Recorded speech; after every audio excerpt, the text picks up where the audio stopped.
March 2016, anim kaming magkakaibigan sa room, napag-isipan namin na pumunta sa Shopmart pagkatapos ng class.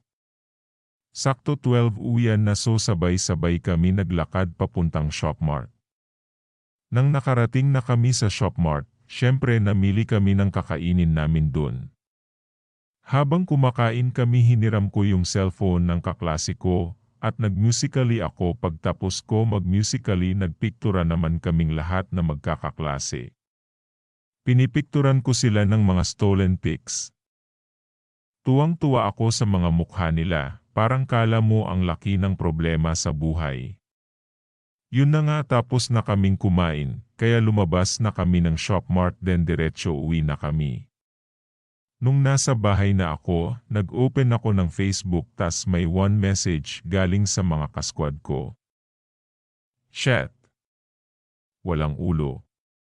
Yan sabi ng kaklase ko. Nagtataka ako bakit parang natatakot siya. Then nag-send siya ng picture niya.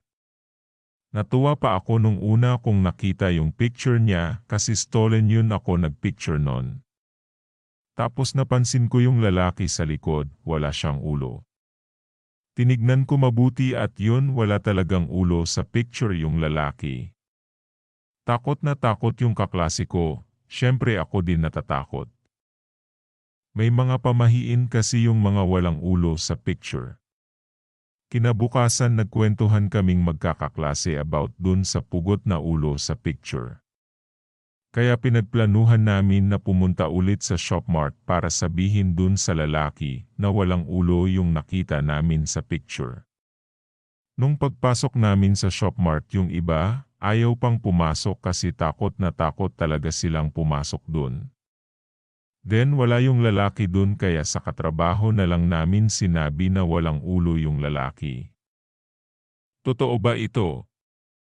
Pasa niyo sa akin tong picture papakita ko na lang sa kanya, yan ang sabi ng bantay dun. Hindi pa daw kasi dumadating yung lalaki na walang ulo sa picture.